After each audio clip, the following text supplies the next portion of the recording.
ശബരിമല സ്വർണ്ണക്കൊള്ള കേസിൽ ഡി മണിക്ക് ക്ലീൻ ചിറ്റ് നൽകി പ്രത്യേകാന്വേഷണ സംഘം. ഹൈക്കോടതിയിൽ നൽകിയ റിപ്പോർട്ടിലാണ് ഡി മണിയെ പ്രതി ചേർക്കാൻ മതിയായ തെളിവില്ല എന്ന് SIT വ്യക്തമാക്കിയത്. സ്വർണ്ണ കവർച്ചാ കേസുമായി ഡി മണിക്ക് ബന്ധമില്ല എന്നും അന്വേഷണ സംഘം വ്യക്തമാക്കുന്നു. ഇതിനിടെ ദേവസ്വം ബോർഡ് മുൻ സെക്രട്ടറി S. ജയശ്രീ അന്വേഷണ സംഘത്തിന് മുന്നിൽ ഹാജരായി. A. പത്മകുമാറിനെതിരെ ഗുരുതര നിരീക്ഷണവുമായി കൊല്ലം വിജിലൻസ് കോടതിയും ക്രിമിനൽ ഗൂഢാലോചന നടത്തിയെന്നും വേലി തന്നെ വിളവ് തിന്നെന്നും കോടതി നിരീക്ഷിച്ചു. A. പത്മകുമാറിന്റെ ജാമ്യാപേക്ഷയ്ക്കൊപ്പം മുൻ അഡ്മിനിസ്ട്രേറ്റീവ് ഓഫീസർ മുരാരി ബാബുവിന്റെ ജാമ്യാപേക്ഷയും ഇന്ന് ഹൈക്കോടതി പരിഗണിക്കും. ശ്യാം ദേവരാജും ഹരിമോഹനും TV പ്രസാദും വിവരങ്ങളുമായി. ആദ്യം ശ്യാം ദേവരാജിലേക്കാണ്. ശ്യാം, ഇപ്പോൾ ഡി മണിയെ വിശദമായി ചോദ്യം ചെയ്തതിൽ നിന്നും ശബരിമല സ്വർണ്ണക്കൊള്ളയുമായി ഇയാൾക്ക് ഒരു ബന്ധവുമില്ല എന്ന അന്തിമ നിലപാടിലേക്ക്, വിലയിരുത്തലിലേക്ക് എത്തുകയാണോ ഇപ്പോൾ SIT? സ്മൃതി, അങ്ങനെ തന്നെയാണ്. ശബരിമല സ്വർണ്ണ കവർച്ച കേസിൽ പ്രതിപക്ഷ നേതാവായ രമേശ് ചെന്നിത്തലയുടെ ആക്ഷേപത്തിന്റെ അടിസ്ഥാനത്തിലാണ് ഡി മണിയെ SIT ചോദ്യം ചെയ്യുന്നത്. SIT ദിണ്ടിഗലിലെ വീട്ടിലെത്തിയാണ് ഡി മണിക്ക് നേരത്തെ നോട്ടീസ് നൽകിയതും തുടർന്ന് ചോദ്യം ചെയ്യാൻ വേണ്ടി SIT ആസ്ഥാനത്തേക്ക് വിളിച്ചു വരുത്തിയതും. ഇതിന്റെ അടിസ്ഥാനത്തിൽ SIT വിശദമായി ചോദ്യം ചെയ്യുന്നു. പക്ഷേ സ്വർണ്ണ കവർച്ച കേസുമായി ബന്ധപ്പെട്ട് എന്തെങ്കിലും ഒരു തെളിവ് അല്ലെങ്കിൽ ഈ ഉന്നയിച്ച ആക്ഷേപത്തിന് ആനുപാതികമായ തെളിവോ അത് ശരിവെക്കുന്ന രീതിയിലുള്ള എന്തെങ്കിലും കണ്ടെത്താൻ കഴിഞ്ഞിട്ടില്ല എന്നാണ് SITയുടെ നിലപാട്. ഇത്തരമൊരു റിപ്പോർട്ടാണ് SIT ഹൈക്കോടതിയിൽ നൽകുകയും ചെയ്തത്. ഡി മണിയെ ഈ ഘട്ടത്തിൽ പ്രതി ചേർക്കാനുള്ള മതിയായ തെളിവില്ല എന്നും സ്വർണ്ണ കവർച്ച കേസുമായി ബന്ധപ്പെട്ട് ഡി മണിക്ക് പങ്കില്ല എന്നുമാണ് SIT ഹൈക്കോടതിയിൽ സ്വീകരിച്ച നിലപാട്. ശരി, ഹരിമോഹനിലേക്കാണ്. ഹരിമോഹൻ, ഇപ്പോൾ ജയശ്രീ ഹാജരായി. ജയശ്രീയുമായി ബന്ധപ്പെട്ട് എന്താണ് ഇപ്പോൾ നമുക്ക് നൽകാവുന്ന വിവരങ്ങൾ?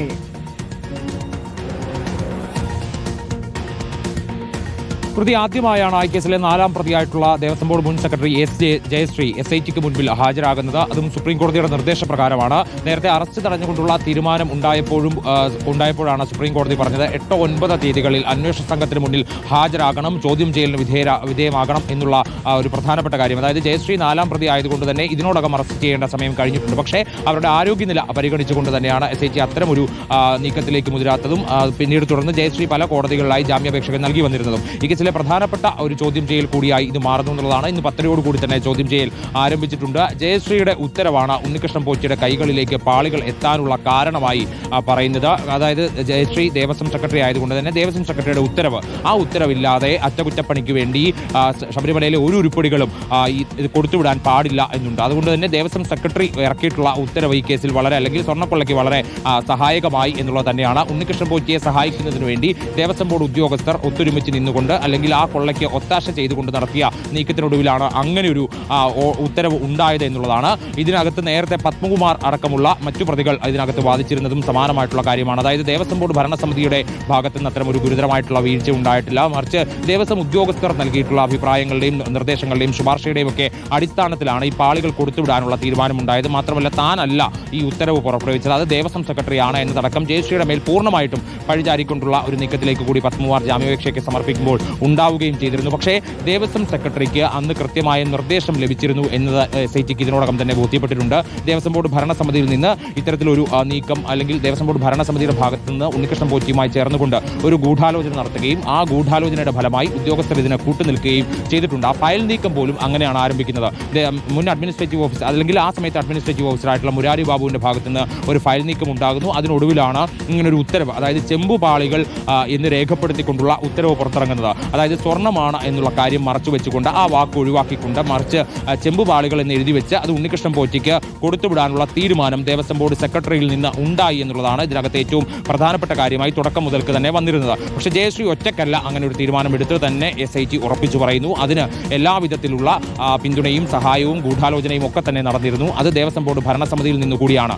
അപ്പോൾ ജയശ്രീയിൽ നിന്ന് ഇനി കിട്ടേണ്ടതും അത്തരത്തിലൊരു മൊഴിയാണ്.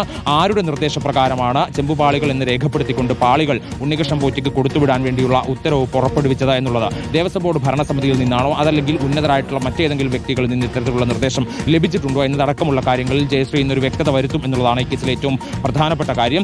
എന്തായാലും ജയശ്രീയുടെ ചോദ്യം ചെയ്യൽ 2 ദിവസങ്ങളായി നടക്കുമെന്ന് തന്നെ SIT പറയുന്നുണ്ട്. അത് ഒരുപാട് നേരം നീണ്ടു നിൽക്കാനുള്ള സാധ്യതയില്ല, കാരണം അവരുടെ ആരോഗ്യാവസ്ഥ വളരെ മോശമായതുകൊണ്ട് തന്നെ ഇന്നിപ്പോൾ അല്പനേരം ചോദ്യം ചെയ്തതിനു ശേഷം വിടുകയും പിന്നീട് വിളിപ്പിക്കുകയും ചെയ്യുമെന്നുള്ളതാണ് നമുക്ക് ഈ ഘട്ടത്തിൽ മനസ്സിലാക്കാൻ കഴിയുന്ന ഒരു പ്രധാന കാര്യം. വളരെ കൃത്യമായി തന്നെ SIT ചൂണ്ടിക്കാണിക്കുന്നു എന്നുള്ളതാണ്. TV പ്രസാദിലേക്ക് കൂടി. പ്രസാദ്, ഇപ്പോൾ പത്മകുമാറുമായി ബന്ധപ്പെട്ട SIT കണ്ടെത്തിയിരിക്കുന്ന കാര്യങ്ങൾ എന്നതിനപ്പുറം കോടതിയുടെ ഭാഗത്തുനിന്നും ഗുരുതരമായ പരാമർശങ്ങൾ വരികയാണ്. ഈ ക്രിമിനൽ ഗൂഢാലോചനയിൽ പത്മകുമാറിന്റെ പങ്ക് കൂടുതൽ വ്യക്തമാക്കുന്ന പരാമർശങ്ങളാണോ ഇപ്പോൾ കോടതിയിൽ നിന്ന് വന്നിരിക്കുന്നത്?